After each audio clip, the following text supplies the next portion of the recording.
All right, today's topic is going to be about feeling disconnected and how to come back from that. So, there are periods of my life where I kind of feel, like I said, disconnected.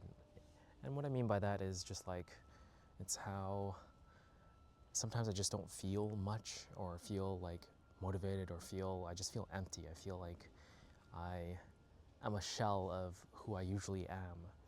It's a mode that I really dislike being in, and it's usually caused by myself, usually like binge spells, like binging an anime or binging something where I disconnect because I'm tired or I feel like bad in some way, and then I end up numbing myself way too much, and that's the disconnect that happens. But every time I do that, and the more I do that, the more that disconnect is stronger, and the more I feel like I need to reconnect with myself. And the way I'm usually able to do that, like perhaps right now I'm in the most connected state to myself that I am or have been in a very, very long time.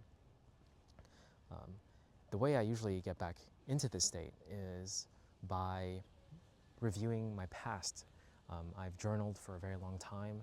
Like looking back on my journals helps a lot. It's looking back at photos, looking at the past. My past is my connection with the people I've experienced so many memories with, the things that I've done, the memories I've made.